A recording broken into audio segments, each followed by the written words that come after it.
One of those moments where the decisions we make today are going to determine the future for decades to come. That's what I'd like to talk with you about tonight. Early this morning I returned from Israel. They tell me I'm the first American president to travel there during the war. I met with the Prime Minister and members of his cabinet. And most movingly, I met with Israelis who had personally lived through horrific horror. नमस्कार, आप देख रहे हैं air news और मैं हूं आपके साथ तनु शर्मा। शुक्रवार को एक पूर्व अमेरिकी राजनयिक को क्यूबा के एजेंट के रूप में काम करने के आरोप में 15 साल जेल की सजा सुनाई गई। न्याय विभाग ने इसे अमेरिकी सरकार की सबसे बड़ी और सबसे लंबे समय तक चलने वाली घुसपैठों में से एक कहा है। विक्टर मैनुअल रोचा, जिन्होंने 2000 से 2002 तक बोलिविया में अमेरिकी राजदूत के रूप में कार्य किया, उन्होंने अवैध विदेशी एजेंट के रूप में कार्य करने सहित 2 आरोपों के लिए दोषी ठहराया। उन पर पहली बार दिसंबर में आरोप लगाया गया था कि अमेरिकी अभियोजकों के अनुसार 73 वर्षीय रोचा ने गुप्त रूप से क्यूबा की सत्तारूढ़ कम्युनिस्ट पार्टी का समर्थन किया और विदेश विभाग में 20 साल के करियर सहित 4 दशकों से अधिक समय तक वॉशिंगटन के खिलाफ देश की खुफिया जानकारी इकट्ठा करने में मदद की। माइसमी में प्रेस कॉन्फ्रेंस के दौरान अमेरिकी न्याय विभाग में राष्ट्रीय सुरक्षा के एक वरिष्ठ अधिकारी डेविड न्यूमन ने कहा, आज की याचिका में 40 से अधिक वर्षों के विश्वासघात और श्री रोचा की धोखेबाजी का अंत कर दिया। अपने जीवन के अधिकांश समय के लिए श्री रोचा झूठ बोलते रहे। आपको बता दें कि माइसमी संघीय अदालत में दायर एक आपराधिक शिकायत के अनुसार रोचा ने क्यूबा के लिए काम करने के अपने दशकों के काम को स्वीकार किया और 2022 और 2023 में एक अंडरकवर FBI एजेंट के साथ कई बैठकों में पता लगाने से बचने के लिए अपनी शक्तियों का उपयोग किया, जिसने क्यूबा की विदेशी खुफिया सेवा के प्रतिनिधि के रूप में प्रस्तुत किया था।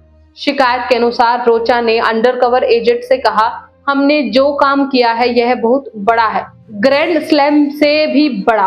रोचा के एक वकील ने टिप्पणी के अनुरोध का जवाब नहीं दिया। रोचा संघीय अभियोजकों के साथ एक सौदे के हिस्से के रूप में दोषी याचिका के लिए सहमत हुए, जिसके लिए उन्हें क्यूबा की खुफिया जानकारी के साथ अपने संबंधों के विवरण का खुलासा करने की आवश्यकता होती। लेकिन अमेरिकी अधिकारियों ने कहा कि हो सकता है कि उन्हें हवाना के साथ रोचा के सहयोग की पूरी सीमा का कभी पता न चल पाए। अभियोजकों के अनुसार रोचा ने उन पदों की तलाश की जो उसे संवेदनशील जानकारी तक पहुंच और अमेरिकी विदेश नीति पर प्रभाव देंगे। अदालती दस्तावेजों के अनुसार रोचा ने 1981 से 2002 तक विदेश विभाग के लिए काम किया, जिसमें 1994 से 95 तक व्हाइट हाउस की राष्ट्रीय सुरक्षा परिषद के सदस्य के रूप में भी शामिल था। ऐसे में रोचा की सजा अमेरिकी राष्ट्रीय सुरक्षा के लिए एक बड़ा झटका है। उन्होंने संवेदनशील जानकारी तक पहुंचाने और वरिष्ठ सरकारी अधिकारियों पर प्रभाव डालने की अपनी स्थिति का इस्तेमाल क्यूबा की जासूसी के लिए किया। इस मामले ने इस बात पर भी सवाल उठाए हैं कि अमेरिकी सरकार ने घुसपैठ को कैसे रोकने में विफल रही। हालांकि विक्टर मैनुअल रोचा का मामला अमेरिकी खुफिया और कानून परिवर्तन एजेंसियों की विफलताओं को उजागर करता है।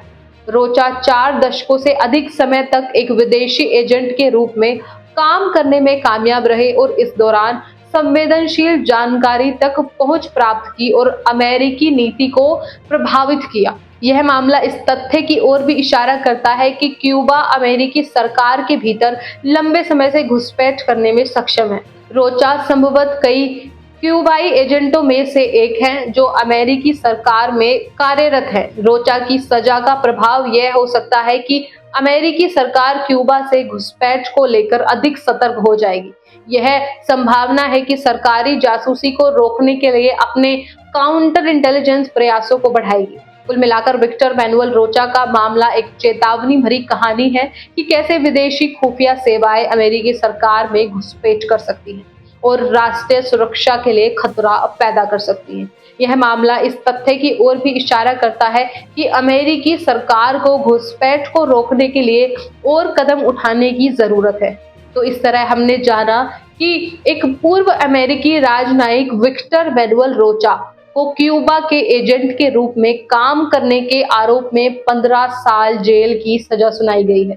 रोचा ने 1981 से 2002 तक विदेश विभाग के लिए काम किया और वह संवेदनशील जानकारी तक पहुंचाने और वरिष्ठ सरकारी अधिकारियों पर प्रभाव डालने की अपनी स्थिति का इस्तेमाल क्यूबा की जासूसी के लिए करता रहा। अमेरिकी सरकार ने घुसपैठ को कैसे रोका जाए, इस पर सवाल उठाती है और यह मामला इस बात की भी चेतावनी है कि विदेशी खुफिया सेवाएं अमेरिकी सरकार में घुसपैठ कर सकती हैं और राष्ट्रीय सुरक्षा के लिए खतरा पैदा कर सकती है। फिलहाल इस रिपोर्ट में बस इतना ही। इस मुद्दे से जुड़े कोई भी सवाल या अपने विचार आप हमें हमारे कमेंट में लिख सकते हैं और इस तरह के देश और दुनिया की तमाम खबरों के लिए चैनल को सब्सक्राइब करके बेल आइकन को दबाना ना भूलें, ताकि आने वाले समय में आपको हमारी महत्वपूर्ण वीडियो की नोटिफिकेशन समय से मिल सके। फिलहाल मैं तनु शर्मा आपसे विदा लेती हूँ, फिर मिलती हूँ एक नई अपडेट के साथ। तब तक के लिए आप देखते रहिए एयर न्यूज।